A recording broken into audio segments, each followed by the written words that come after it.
हाय दोस्तों, नमस्कार। मैं हिमांशु पाराशर 13वां दिन 13 डे लेकर आ गया हूं 60 डेज टारगेट का क्लास 12 कॉमर्स एमपी बोर्ड के स्टूडेंट्स के लिए।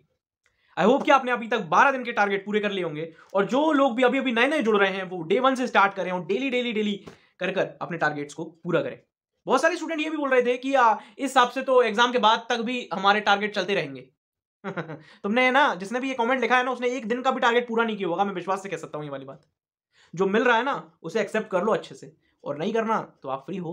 देखिए होता क्या है ना, मैं आज आपको टारगेट तो दूंगा ही, पर मैं कुछ इंपॉर्टेंस भी बताना चाहता हूं आज ये टारगेट वीडियोस बनाने का। सबसे बड़ा पता है इंपॉर्टेंस क्या है? मैं डेली टारगेट दूंगा, डेली बेसिस पर। तो आपको जैसे आज का टारगेट मिला, आज 20 तारीख है, सुबह 8 बजे हुए हैं, आज का टारगेट आपको मिल गया। आपके पास पूरा दिन है। स्कूल तो आप जा नहीं रहोगे, जितना मैं जानता हूं आपको, या जा भी रहोगे तो आप कोशिश करोगे यार मैं कंप्लीट करूं इस टारगेट को, क्योंकि एग्जाम भी आने वाले हैं। आप मार्च में एग्जाम है, एक महीना हमारा फेब का ही बचा हुआ है सिर्फ। तो डेली बेसिस पर एक चैप्टर आपका कंप्लीट हो जाता है। आप ये नहीं समझ रहे, आप ये समझ रहे हैं वो एग्जाम तक चलते रहेंगे टारगेट। मतलब ये कौन सी बात हुई यार? डेली एक चैप्टर कंप्लीट हो रहा है, ये खुशी की बात नहीं है? ये अच्छा नहीं लग रहा? इंपॉर्टेंट क्वेश्चंस मिल जाते हैं, अच्छा नहीं लग रहा? ओटी किस तरीके से आती है, किस तरीके से नहीं आती, ये अपने एक्सपीरियंस साझा करता हूं, ये अच्छा नहीं लग रहा? क्या अच्छा लग रहा है? पेपर दे दो हमें, तो शॉर्टकट दे दो यार, खत्म बात। तो फिर पूरे साल पढ़ने की जरूरत क्या है यार? डायरेक्ट पेपर ही दे दी जाए, स्कूल में यही बता दिया जाए पूरे साल मत पढ़ो, बस लास्ट दिन आना, फीस जमा कर देना और बस पेपर ले जाना और एग्जाम दे देना। ऐसा नहीं होता यार, मेहनत करनी पड़ती है। मेहनत इतनी करनी पड़ती है कि आप सोच नहीं सकते, है ना? करनी पड़ती है। डेली करोगे तो अच्छा रहेगा, एकदम से करोगे तो सिर दर्द देगा, है ना? तो डेली करते रहो तो एक सुकून मिलेगा, अच्छा लगेगा। मेहनत तो करनी पड़ेगी, अभी कर लो या फिर समझ गए। चलिए, तो आज हम बेसिकली पढ़ेंगे बिजनेस स्टडीज। तो बिजनेस स्टडीज का आज हम 4th चैप्टर करेंगे। थोड़ा सा लेक्चर देना जरूरी था, तो जिस लोगों ने स्किप कर दिया होगा ठीक है, कोई बात नहीं। प्लानिंग, आज हम बेसिकली प्लानिंग पढ़ने वाले हैं। एमपी बोर्ड का ब्लूप्रिंट के अकॉर्डिंग मैं आपको पढ़ा रहा हूं।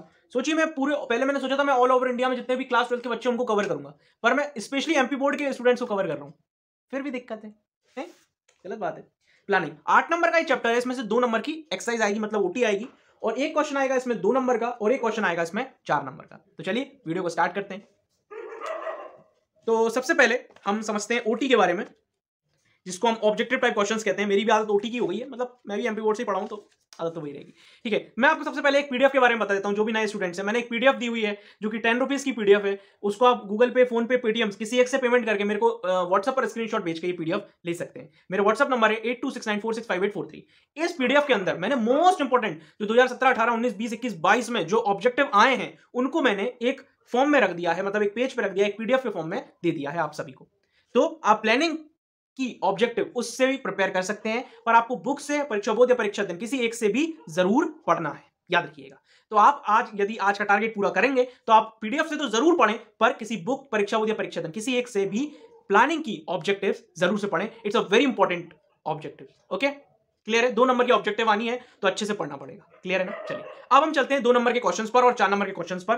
तो एक एक क्वेश्चन आने वाला है। एक 2 नंबर का आएगा, मतलब 2 क्वेश्चन आएंगे, उसमें से एक करना होगा। एक 4 नंबर क्वेश्चन आएगा, मतलब 2 क्वेश्चन आएंगे एग्जाम में और उसमें से एक करना होगा। तो टोटल 4 क्वेश्चन आएंगे, उनमें से हमको 2 क्वेश्चन करना होगा। चलिए देखते हैं।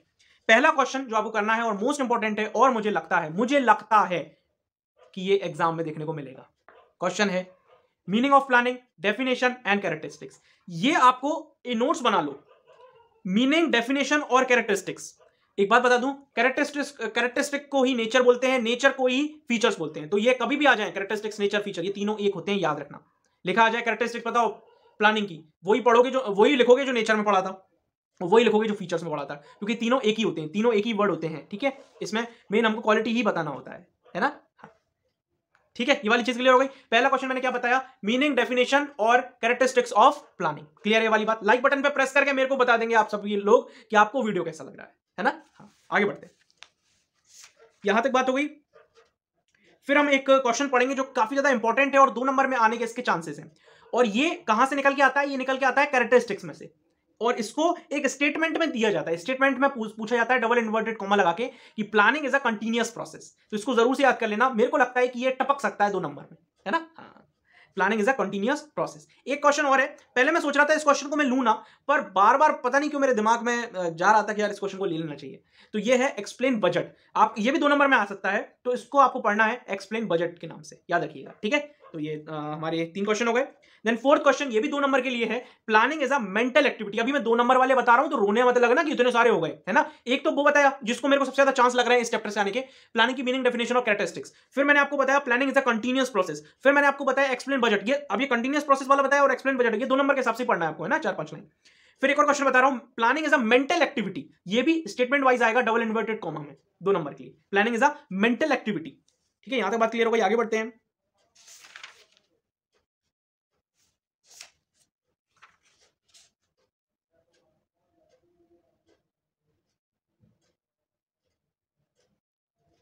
एक क्वेश्चन आपको पढ़ना है, ideal characteristics of planning. Ideal characteristics of planning, ये प्लानिंग की कैरेक्टरिस्टिक्स और आइडियल कैरेक्टरिस्टिक्स ऑफ प्लानिंग, मतलब गुड प्लानिंग की कैरेक्टरिस्टिक्स, ये दोनों का थोड़ा सा डिफरेंस है, तो याद रखना। कैरेक्टरिस्टिक्स ऑफ प्लानिंग अलग है और आइडियल कैरेक्टरिस्टिक्स ऑफ प्लानिंग अलग है, तो इन दोनों को ही आपको प्रिपेयर करना है। इस बार क्वेश्चन फंसेगा, ये लग रहा है मुझको। गारंटी नहीं दे सकता ना, मैंने नहीं बनाया पेपर, नहीं तो मैं गारंटी दे देता। ठीक है, आगे बढ़ते हैं।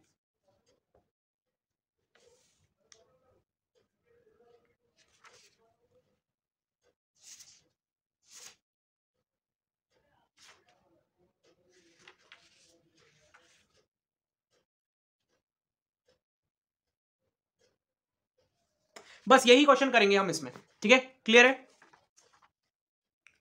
बस यही क्वेश्चन करेंगे हम इसमें। अगर हमको रिवीजन की जरूरत पड़ी तो नेक्स्ट बार दूसरी बार में हम इसको और अच्छा करने की कोशिश करेंगे, पर अभी हम हाल फिलहाल में यही क्वेश्चंस पढ़ेंगे। मैं एक बार रिपीट कर दूं, है ना, कोई कुछ अगर कोई स्टूडेंट अगर भूल गया हो, कोई कुछ समझ में ना आया हो, तो एक बार मैं रिपीट कर देता हूं।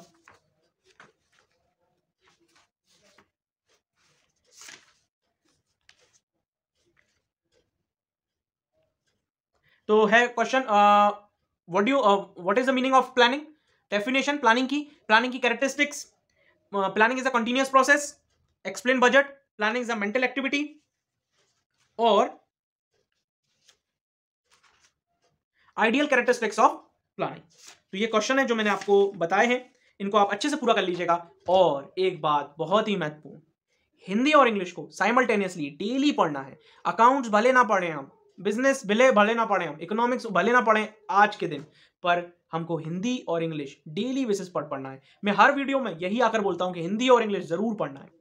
मैं आपको हिंदी और इंग्लिश भी बता देता, पर मेरे लिए भी मैनेज कर पाना बहुत मुश्किल हो जाता है ना, क्योंकि इधर भी ढूंढने पड़ते हैं, है ना, फिर इधर से भी ढूंढना पड़ता है, कई सारी चीजें होती हैं। मैं एक से नहीं देता आपको ढूंढ के, परीक्षा दिन तो कवर करते ही हैं, क्वेश्चन पेपर भी कवर करते हैं और बुक्स भी, उसके बाद आपके सामने वीडियो ला पाते हैं। तो वो छोड़िए, आप बस जो आपको टारगेट दिया उसको पूरा करिए और सभी हिंदी और इंग्लिश को साइमल्टेनियसली साथ चलने दीजिए। मिलेंगे हम नेक्स्ट वीडियो में, तब तक के लिए वीडियो को लाइक शेयर और सब्सक्राइब जरूर से कर देना और टारगेट पूरा करके मेरे कमेंट कॉलम में बता देना। इसी के साथ साथ एक चीज और, क्लास 12 की पूरी एक प्लेलिस्ट, उसमें इंपॉर्टेंट क्वेश्चंस भी हैं और ऑब्जेक्टिव भी हैं। जिसको ऑब्जेक्टिव पीडीएफ नहीं लेना वो फ्री वीडियोस देख सकता है। मैं आपको एक प्लेलिस्ट प्रोवाइड कर रहा हूं, उसके अंदर लेक्चर्स हैं। और हाँ, एक बात बता दूं, उससे कम 10,000 से ज्यादा बच्चे देख चुके हैं, मतलब एमपी बोर्ड के तो देख ही चुके हैं, बाकी बोर्ड के स्टूडेंट्स भी देख चुके हैं। तो जरूर से देखना, उसको कम से कम 10,000 स्टूडेंट्स फायदा उठा चुके हैं उस प्लेलिस्ट का। तो उस प्लेलिस्ट को मैं डिस्क्रिप्शन और कमेंट कॉलम में दे रहा हूं। Thank you so much.